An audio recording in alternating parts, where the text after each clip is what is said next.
السلام علیکم سامعین، 12 صفر المظفر اور 27 جولائی ہے۔ خبر کا عنوان ہے کاکروچ پارٹی نے دوبارہ دھرنے کی دھمکی دی ہے۔ یہ دھمکی سرکار کو دی گئی ہے۔ خبر سنیے تفصیل سے۔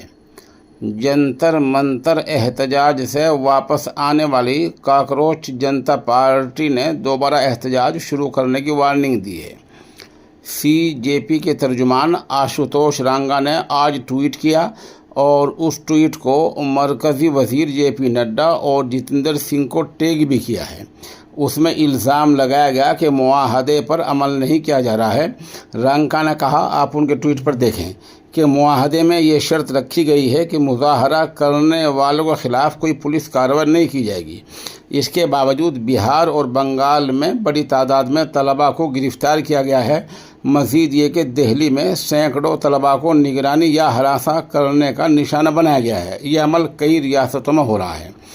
دہلی کے آس پاس کے کچھ علاقوں سے مظاہرین کو حراست میں لینے کی بھی اطلاعات ہیں۔ اس حوالے سے پریس کانفرنس بھی کی گئی۔ آشوتوش رنگا نے بتایا کہ مذاکرات کے تیسرے دور میں یہ فیصلہ کیا گیا تھا کہ مظاہرین کے خلاف درج تمام مقدمے واپس لے لیے جائیں گے اور یہ کہ کوئی نیا مقدمہ قائم نہیں کیا جائے گا۔ ساتھ ساتھ یہ بھی کہا گیا کہ ایک مسودہ تیار کیا گیا۔ ہمیں کہا گیا کہ بدھ تک تحریری معاہدہ حاصل کر لیں۔ بہرحال انہوں نے وارننگ دی کہ اگر 2-3 دن میں یہ کارروائی نہیں رکتی ہے تو وہیں جنتر منتر پر دوبارہ احتجاج اور دھرنا شروع کر دیا جائے گا۔